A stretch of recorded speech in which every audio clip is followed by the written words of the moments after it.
Today is episode one. I'm gonna be storytelling, guys. I'm gonna be storytelling. And I'm gonna be telling the story of my life. Because sometimes people really misunderstand me so much.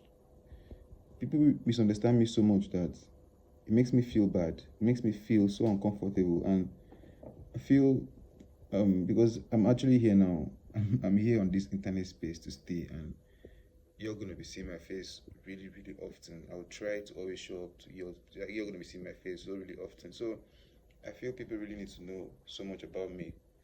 So it wouldn't feel like sometimes, when I say something, you will try to understand the perspective or why I say the things I say, why I do the things I do.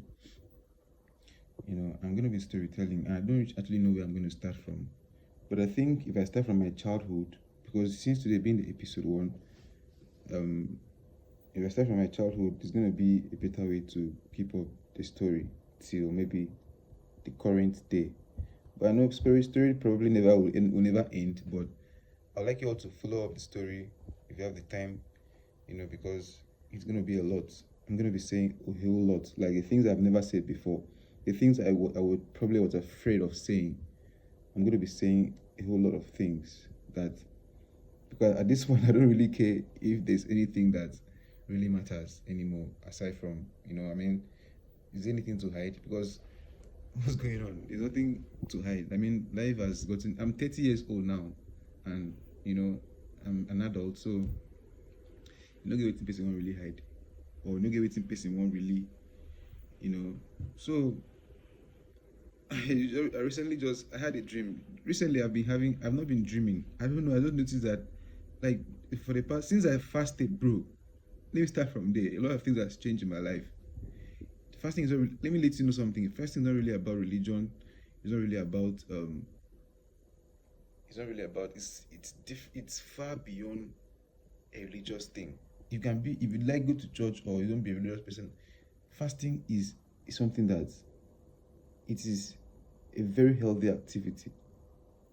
Fasting is going to give you some very mental clarity, because I posted something last night, yesterday in the afternoon. I talked about food. Yeah, so I reposted something last night about food. I talked about food, how food is very addictive drugs. Because, bro, if you cannot discipline your food yourself to know that if you should not eat this thing. Do you understand? You know that thing is not good and you're eating it. And sometimes you can even discipline yourself from the food you should not eat. And you can still overeat so much food that you're not supposed to. Maybe there should be time for everything, apparently. So now I was talking about fasting. I fasted for 42 hours, and after fasting for 42 hours, after that fasting, bro, a lot of things has actually changed. It gives me, it's really beyond, it's actually so beyond about, it's not really about religious or whatsoever. It is about, see, the clarity I started having in my head. When you fast, if like say they reset your life, that's what it feels. Because I was never having dreams, bro. I was basically walking like like a walking corpse. Man, not even lie you. Just like I was a walking corpse. Because how would someone? I didn't remember the last time I had dreams. So after fasting, I started having dreams, bro. Like and you know what it means to have dreams. You know what I'm saying? And I'm going to share the dream, actually. I'm going to share the dreams I had, because they are very interesting dreams. Very interesting dreams. So you understand, it's not really about fasting is far beyond a religious thing. You need to understand that when you fast, it's be like say they reset your life. You start like starting your life afresh. Like it gives you your brain some mental clarity. It's because you're not putting anything. Once you don't chop food, once you eat food, it is a dopamine. It makes you feel good. And once it makes you feel good, like, I don't know, it's but when your body does not eat anything, there's something that happens to you when you don't eat anything. There's something that happens to you. Let's say, like, maybe just give it a try. If you're a business or whatever, just if you could try for yourself, you should know, you get to have experience of what I'm saying. So after fasting, bro, I had to just started viewing life differently. Because I don't remember the last time I fasted like that, and so what happened? What I felt was Okay, the very first fasting I had, the very first this thing, I saw AD Abiu. I saw my mentor, bro. Okay, I think dreams are a reflection of what you have been doing. Basically, dreams are a reflection of the things that your thoughts, your lifestyle, the things you constantly do. I think that's what I think about dreams. I saw AD Abiu, my mentor on Instagram, um, and he, I was eating in that dream.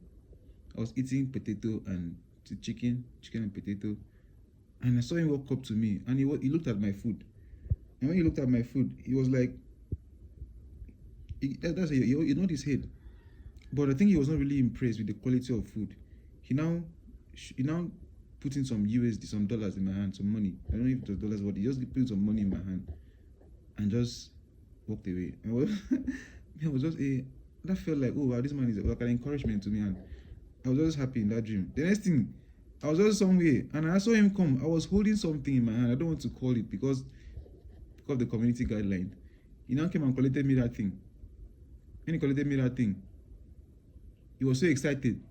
There are some videos Miss Eddie would do, and Eddie would just be dancing and be walking around. After collecting that thing, he was just dancing and just walking around. I was so excited. I left that thing, and that was it. It was like there was a party, something like that. So I couldn't really recover. So after that, I was just okay. I didn't even remember that. So yesterday, so the night before today, like this moment now, because what happened, the dream I had last night is basically the reason I'm trying to start my storytelling. Now, I had a friend basically, and I think that was one of that was one of the friends I've ever been loyal to. Like I've really been, we have been. I think that's one of the friends we have been really loyal. I don't know, but I think we have been really loyal to each other, and I think we've actually spent a lot of time together and some commitment together. We've seen pains, we've seen joy, and some. So so it is okay to see him in my dream, because the memories of him is always in my head. So I had a dream and I saw him in my dream.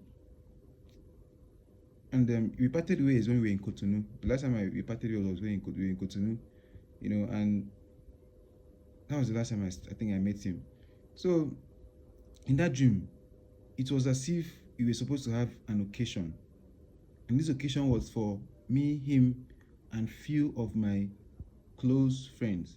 So we rented an apartment. Is it rented or is it a very big hall?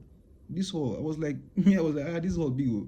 Who they carry on do this, big hall like this, really big hall for just the few of us. And I don't want to call people's name. I saw another girl. That girl was my friend too back then in our local church in Uyo, Akwa Ibom State. And that church, I think she was a lead singer, and I used to play keyboard for her.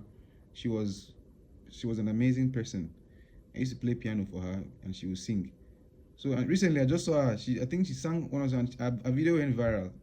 A video went viral. She had a lot of views on Instagram. A video went viral. So and also I was just, so the next thing what happened was that in that dream I was like, okay, in that dream now we were just in that hall and we were just doing something. The next thing, it was as if we announced stepped out a bit.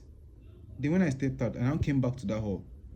Before I came back to the hall, bro, human beings are in that hall. There were so many, people were so many, bro. It was as if it was even a stadium itself. People were so plenty, and when people are so many that some people were even selling items inside the hall. They were so plenty. I mean, I was like, I told this guy, I said, bro, this was not the plan. No, who be all these people like this? See, these people, I know they're comfortable. You know, I get phobia about humans. I didn't say that. I stood by the door and I started pursuing people. Bro, I started telling people to go out. Okay, I couldn't even tell people to go out and finish. Okay, the people that were coming in, I didn't allow people to come in again. I was blocking the door. I stopped human beings from coming into that hall. I just stood by the door and I didn't let people come in. And I told him, bro, come and support me now. Just come stand by the door. Because me not allow anybody to enter this place. And he stood by me. And he will support. And people were not. He stopped. The next thing was I said, man, come out small. You know what this guy did? Bro pushed open the door. And after pushing open the door, bro, people started tripping in more. Me, I'm going to vex what I'm saying. I say, make it. The guy not even send me, bro. And that's what they do for real life. He didn't even send me. And the next thing, it's okay. And it was as if both of us now left the whole congregation, and we were walking down to really isolated environment, just the both of us. We were just walking. Okay, he left and I was following him. Yeah, I was following him and I was just walking, following him, and we now wait. So when we were going, we don't go. He sat on. It was like we sat on a tree and he was eating. I can remember what he was eating: coconut and papaya, pawpaw.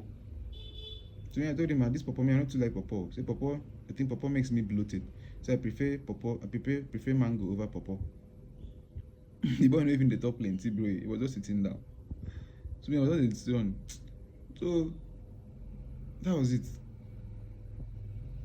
After that moment, okay, I was advising him. Yeah, I was advising him. There was something I was telling him.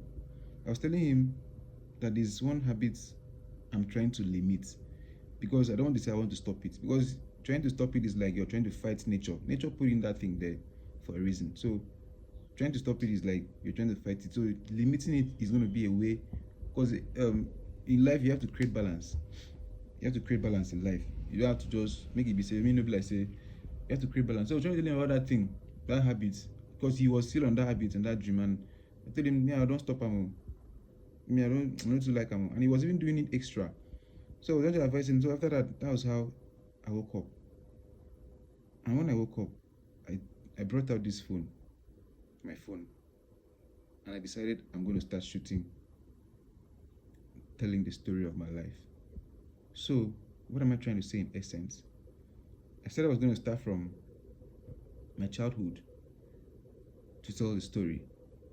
So I'd like you all to, if you want to follow up my story, if you like to follow up my story, I'm going to start from episode 1. Today might just be episode 1.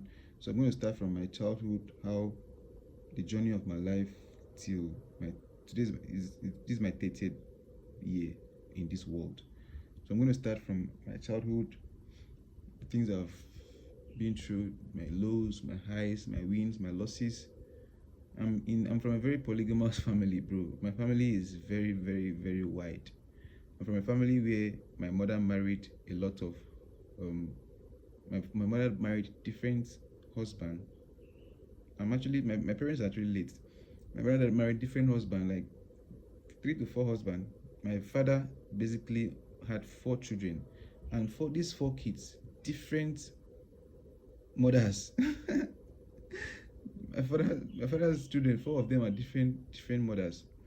So you can see how wide my family is. I have a lot of people, so don't think I'm alone in this world. I have a lot of people that are just there. You understand? And sometimes for some of this trauma, because I see them like a trauma. I don't want to see them trauma. I see them like, okay, that's why you see me. I'm always mindful about every single thing, because I'm trying to avoid repeating some people might call it mistakes, but well, I see like it's a lifestyle. Everybody has their lifestyle to live. So me, I'm trying to live a different life. That's I probably, because I take out my time to do my things, but it doesn't matter how long it takes. But I know I'm always going to get it right. So, I'm going to start from my childhood, how my life started from, the process, things I've been through. That's things I've been through in the hands of churches, pastors, the hands of humans, the people that misunderstood me, the hands of, bro, they call me, say, this and this is your sin here. I remember when they used to pull me out to a church, to a church full of crowd, and they will call me witch. You know what it means for person they call you witch? Do you understand? And the whole church will be like, this boy na wincho, this boy na wincho. And that's when I started human beings started making me feel like shit. Do you understand? And those traumas probably has been in my head for a long time, and most times I think it's time to start speaking them out, so that if I don't speak them out, it probably is going to be on my head, and it might actually affect my journey as human. So not be once or not be twice, bro. Different churches, it got to a point that I actually believed that I was a witch, because this thing now sometimes sometimes, bro, I could just say, is this thing actually true? The day I knew that these people were just trying to, because they are trying to make money, bro. The church community, The community of this here is the church community basically. I'm not trying to talk down anybody's business, but then, I'm just trying to let you know what happens and how this thing has affected my life since from childhood. Do you understand? So in my next episode, I'm going to narrate the stories. Do you understand? You can imagine me growing up and I did not have friends. The people I used to call my friends as kids, they left me. They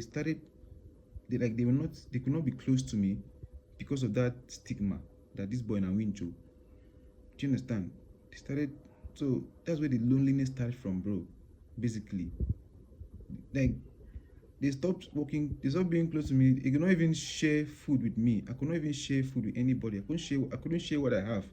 Because I was thinking, make it not be like, say, if I can't give you anything I get now, person will say, this boy na winch, or you don't come give my picking winch. Do you understand? Shout out to Akpabio. Godswill Akpabio was one of the people that stopped that thing. Because Akpabio came and said, if anybody calling the child a winch again and spoil the child, bro, they carry me go place where they say, they go come on me winch, bro. They'll carry me go some place. They say, this place, and then they come out through the winch for body. Bro, what the fuck mentality was that, bro? Do you understand? You take me to a place, people may come say, man, they won't come out this boy winch for body. Say, boy again winch. And my father will pay some money. And sometimes my father will even give up on me and abandon me there because of the things they told him. They abandoned me there. And now when I'm there, the people that want to remove me winch, they will not see my lifestyle and they'll be like, this boy. Because I'm always different. I'm very proud of this. I'm always different from every other person. So I'll not be the one cooking food. How can I be? There was a reverend father in one community in my town that they took me to. The departments where they put children, where they say this children they be wincho. That reverend father took me out from that department and always take me to his home, to his where he was living, that I should take care of his house chores, because I was basically different. And sometimes I even tend to enjoy my stay in those places than when I come back home. Because when I come back home, my papa now they spoil my father's mentality, my father's mindset about me, and my father could not even love me no more. The story is long, bro. I'm going to talk about everything. So I'm going to start afresh from my grassroots, from where I started from, and how life has come. So I'm going to see you guys on my next episode. See you.